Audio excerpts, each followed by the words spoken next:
So good afternoon, everyone. Happy Monday. This is Audrey Russo, President and CEO of the Pittsburgh Technology Council, joined here with Jonathan Kirsting, Vice President of all things media and marketing at the Tech Council.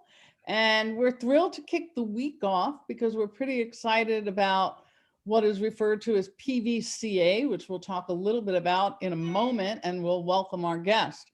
So just want to give a shout out to Huntington Bank, thanking them for the work that they do and making sure that we're reaching the community and all the support that they've given through the times of the pandemic and beyond. They've been amazing partners. I would like to tell everyone that we're approaching our 150th. Today's our 149th conversation that we've had. And it doesn't seem like there's an end in sight, but we are planning on trying to do some things that are a little different and fun as we approach what some call winter. We're not acknowledging that here. We like to say that Pittsburgh is all year long. Right, Jonathan? We've talked about everything about Pittsburgh being all outside, inside all year long. Nothing stops us. So we have muted your microphones, and then there's a chat that you can ask questions of our guest, and hopefully you will have some for him. So today we are welcoming Mike Stubler. He is the Managing Director of Draper Triangles. He also serves as the chair of the Pittsburgh Venture Capital Association, and I use the acronym PVCA. So Mike, first of all, welcome. Thanks for joining us. We're thrilled to talk about this week's events that are going on. And before we talk about the Venture Fair, which is part of PVCA, let's talk about Mike Stubler, the man. Like, what do you do? What have you done? What's been your journey? So that you can let everyone know why you have a lot of expertise in terms of the matter that we're talking about today. Thanks, Audrey. Happy to be here and happy to be number 149. Congrats to you guys on the longevity of this. It's been terrific. I've been around Pittsburgh for a long time. I grew up in Oil City, Pennsylvania, a couple hours northward. Nice. Whoa. So I grew up wandering the woods and hunting and fishing and things like that. But after I went to college at Notre Dame, and after I graduated, I came to Pittsburgh in 1980 because I couldn't think of anywhere better to go. And so actually, I was an accounting major in school, of all things, and I worked in public accounting for 4 years back in the early 80s. And then that's good. 36 years ago, I joined my first startup working for the great Don Jones. What was his second or third startup in International Cybernetics? What was the name of it? International Cybernetics Corporation, ICC. Wow. He hired me. I was probably 26 years old. Didn't know what I didn't know, and the rest was kind of history. We sold that business, 18 months later, and then I was, blessed to have worked with Don in a couple more startups, and then in the 1990s, we started Draper Triangle Ventures with my partner Jay, and so we've actually, our first fund was 1999. So we've been actually a venture firm now for 21 years. Right. Just finishing up our third fund, and they've been pretty active, obviously, in Pittsburgh and investing in the market. And I've been, we've been obviously big supporters of the Pittsburgh Venture Capital Association, PVCA, and I've been on the board for I think 15 years, and I've been chairman for a while, and. So that's kind of my story. I've been around startups for a long time, and we've been pretty active in the Pittsburgh market, and we're really bullish on things going on here, and it's things have never looked better. Well, Don Jones was one of the people at the table when the launching of the Pittsburgh Technology Council started, and he was a very, very important figure in terms of the Tech Council. And actually back then we had a venture fund, and Don was involved in that.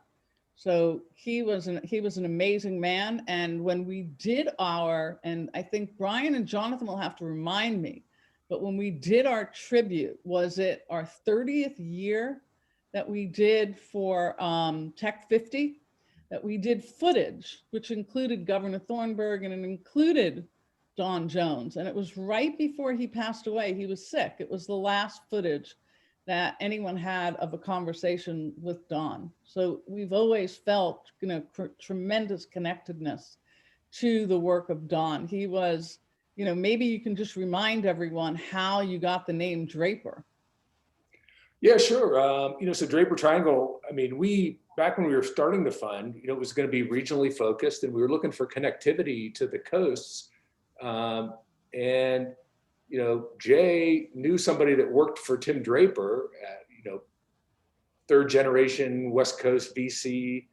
And Tim, as it found, interesting enough, was looking for connectivity to Pittsburgh and for CMU and all the things going on here.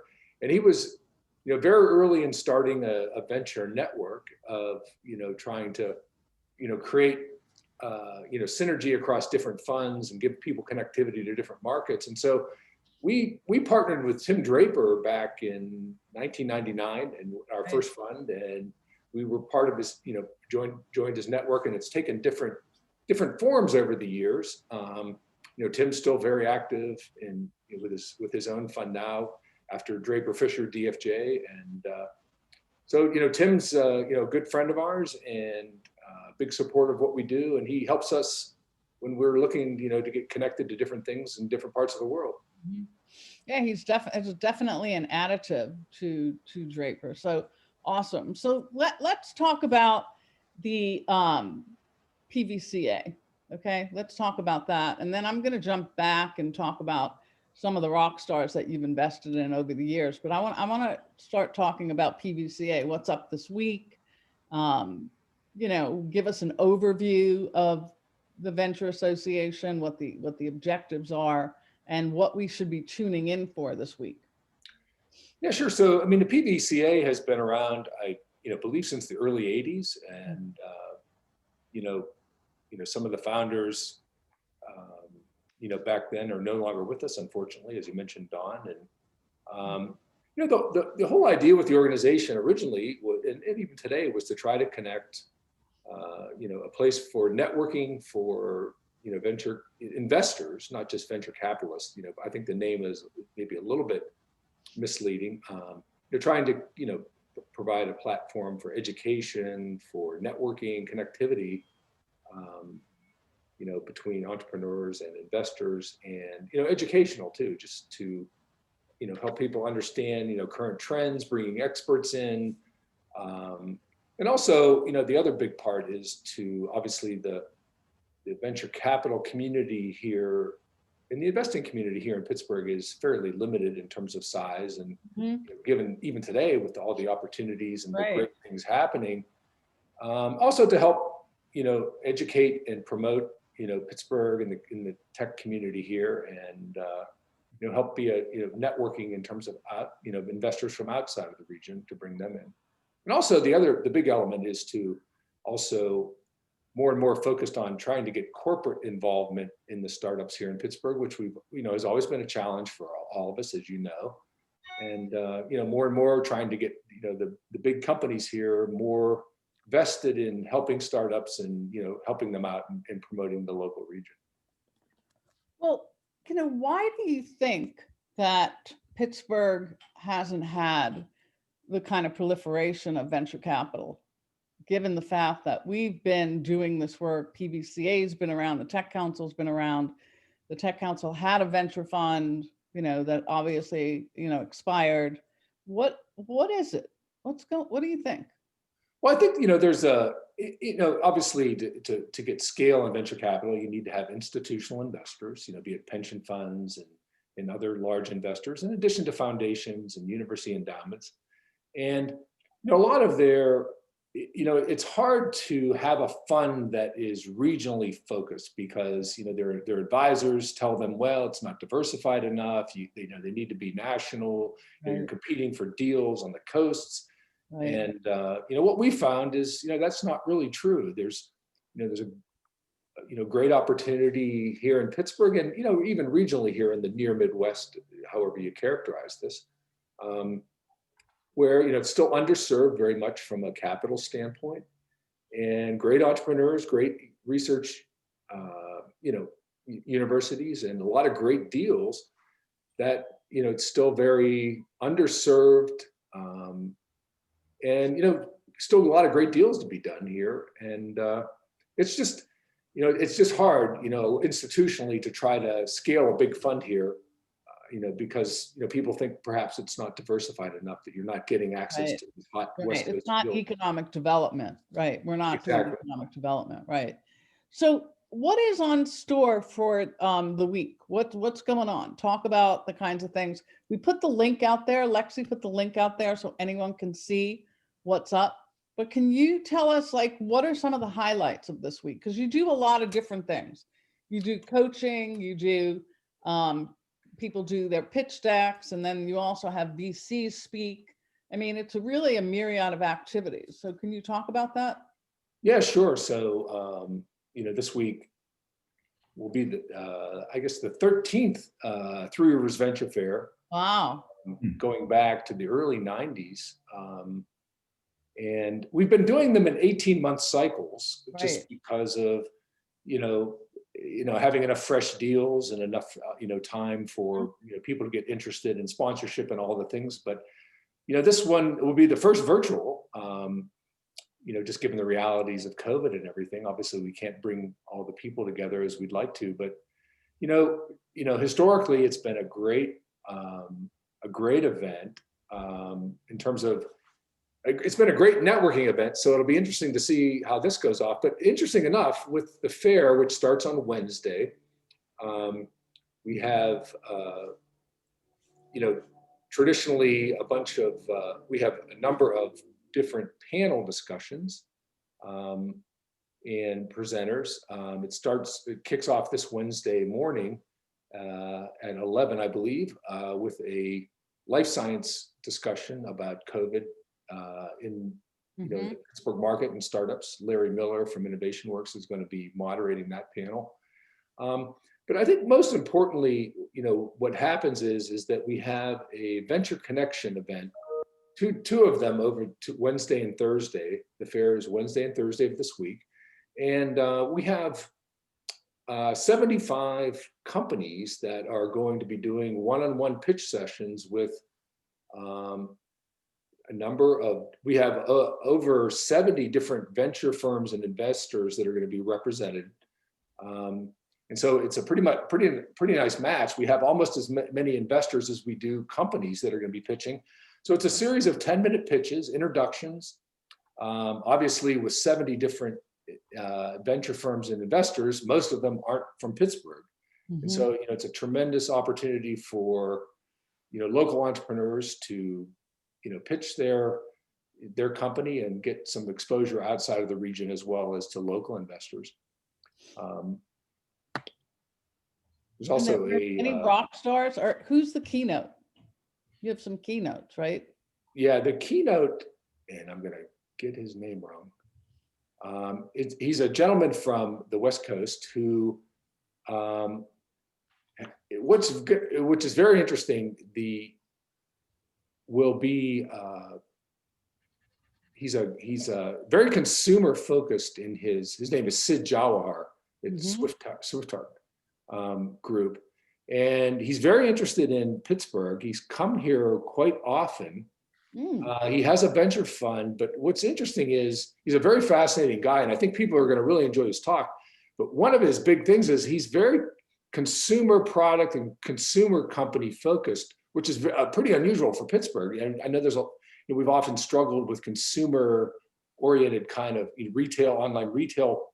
There's been some successes, but very interesting guy. I think people are going to find his talk fascinating. Very, very good guy.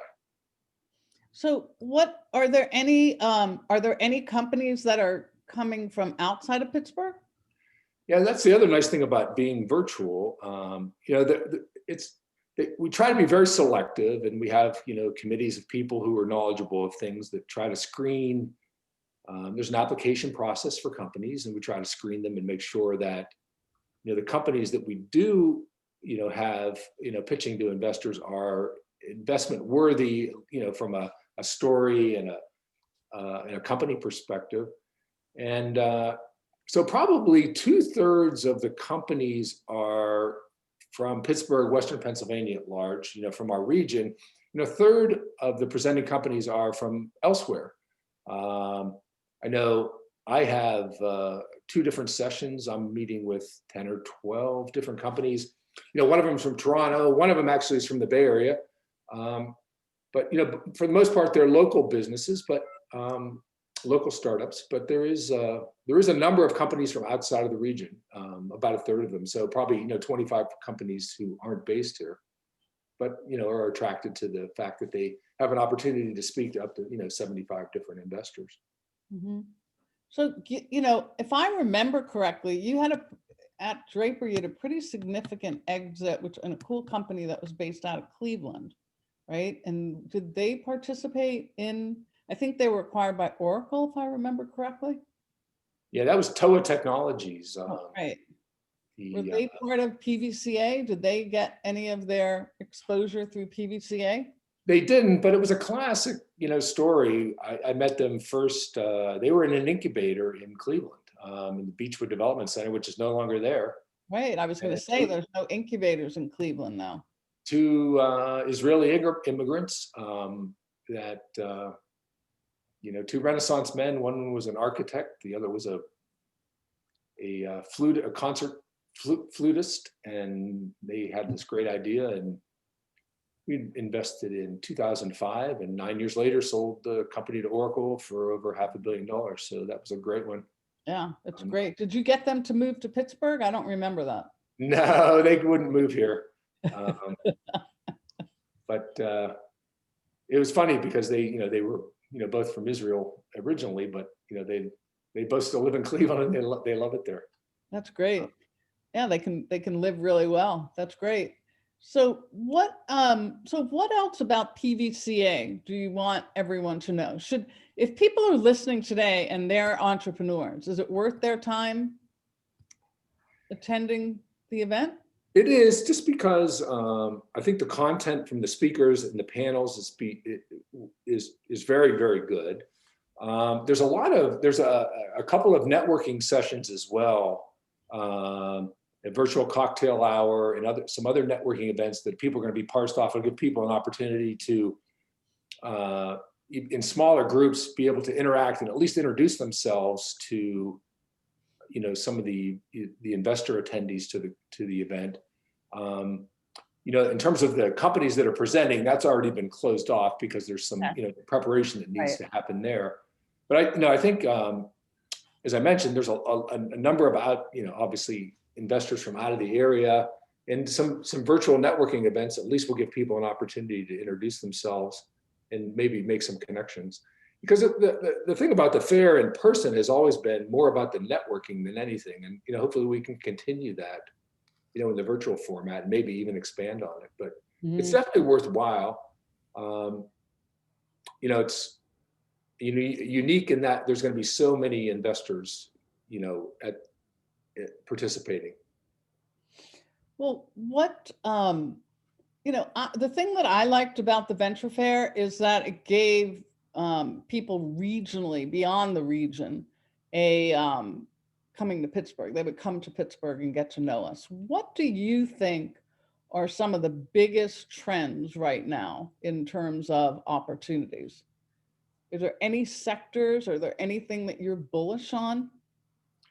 Well, obviously as a region, this is pretty staggering. If you go back and look at the VC numbers in Pittsburgh for 2019, it's really, really staggering, the amount of corporate VC money. And, the Innovation Works and EY put out their annual, study of, VC investing using the PitchBook deals. But, there was over $3 billion invested in Pittsburgh last year. But what's interesting is when you really look at it, it was heavily swayed by the autonomous vehicle investing, corporate deals, VW. And so, we've participated in that as well. We have a great company that came out of the National Robotics Engineering Center, Locomation, autonomous trucking. that has had some great news recently in terms of their first successful pilot and their first commercial order with Wilson Logistics. And there's some other big news there that's going to be announced in the very near future.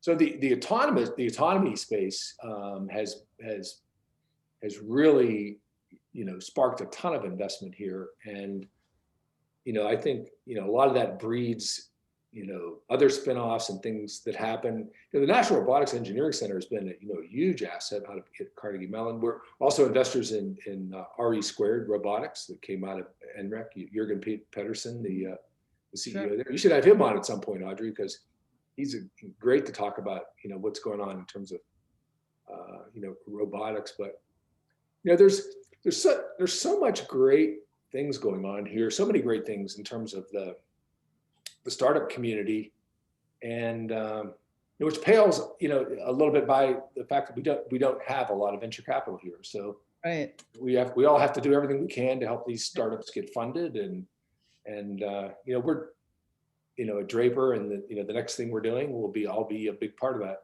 Mm-hmm. Well, you mentioned that there's going to be a panel on life sciences, and just over the weekend I saw this great slide. I don't know if it came out where it came out of. It came from an investor, and it's a one slide, and it talks about what's underhyped, and what's neutral and what's overhyped. And I love this because it validates what I've been thinking about. And it talks about what's really underhyped and where the opportunities lie include life sciences. Life sciences and that is a lot of the research that comes into our region.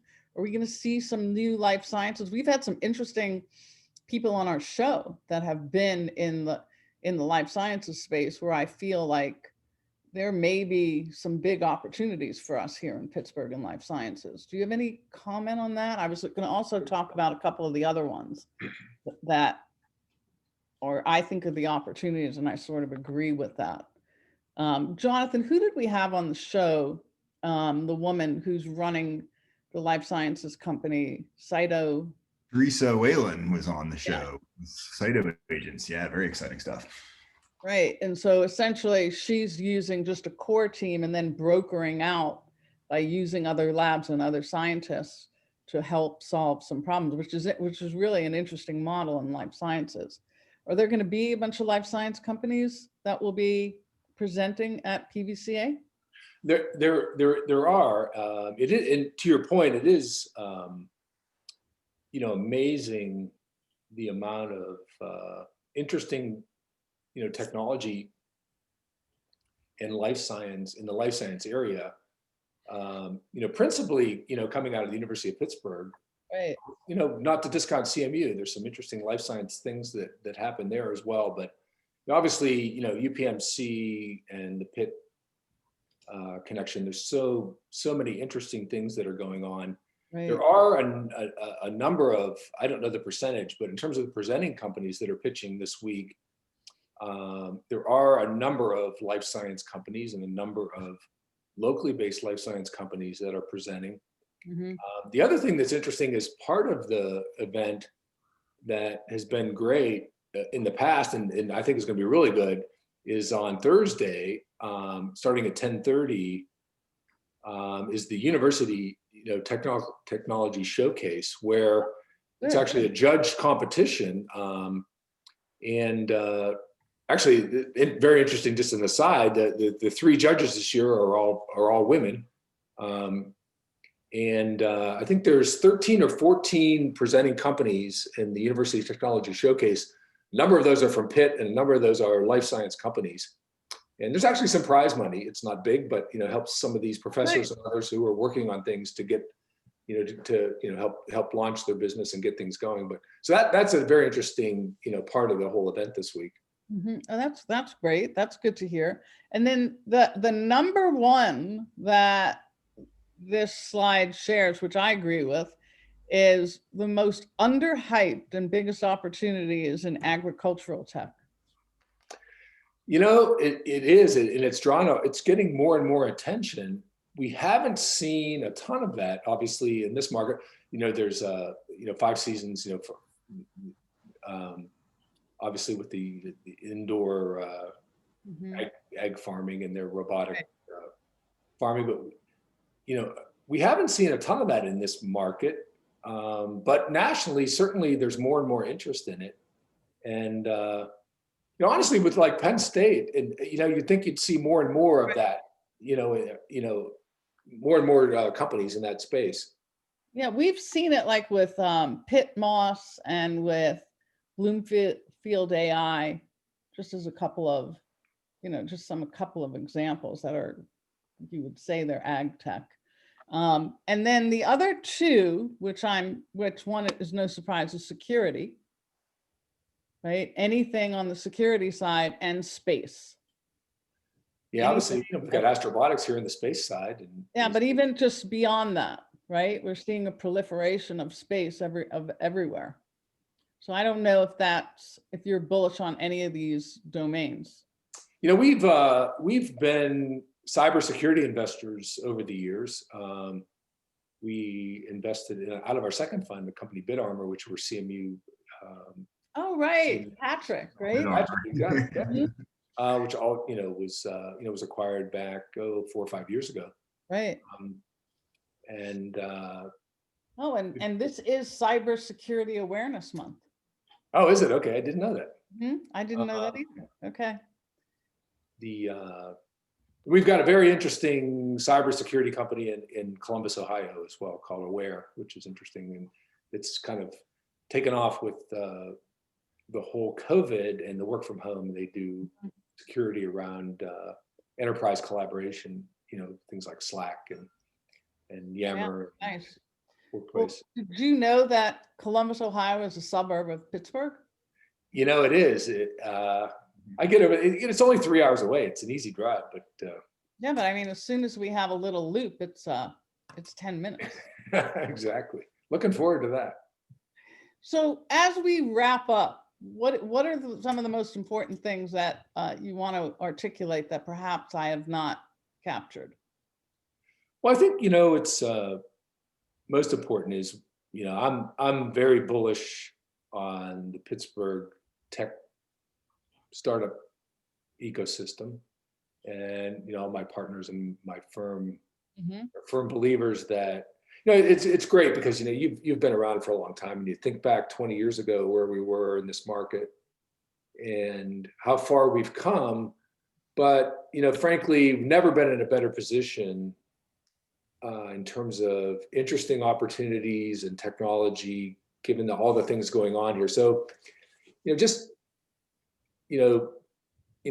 Pittsburgh, it's always been slow and steady, and we continue that. But I think this is a very interesting time in terms of the future of what can really happen, because there's so many great things here, and the startup community's never been in a better spot for in terms of support and community involvement. And hopefully the venture fair this week will continue to help support. Yeah, it will definitely help put an eye on Pittsburgh and the cohesion of the tech community and see what the opportunities are, for sure. It always helps with our national exposure, and that matters, because believe it or not, now with COVID and working from home and some of the shifts in the way people are thinking, it's definitely going to be a new world in terms of how people think about a sense of place. So sure, exposure. Yeah, and you guys do a great job. I mean, you're obviously one of the big oars in the water here as we try to promote Pittsburgh and keep things rolling. But thank you guys for keeping this event going. This is tremendous. Well, thank you. Everyone, PVCA, check them out. Check out the Three Rivers Venture Fair. If you're an entrepreneur, if you're interested, and even if you're an angel and you're an angel investor and you're interested, it's worthwhile to see the kinds of companies that are out there, what they're working on, what some of the trends are, and get to know some of the people who are, against all odds, building the future for, that's what entrepreneurship really is. So I want to thank Mike Stubler he's the chair of PVCA. He's been very active in the community for a long time. So if you don't know him, you can probably find him on LinkedIn. He's an easy guy to get a hold of. If you have any questions, don't hesitate. And I appreciate everyone's time. We will be back here tomorrow. Thank you, Jonathan. Thank you, everyone else. Stay safe. And thanks again, Mike Stubler. Thank you.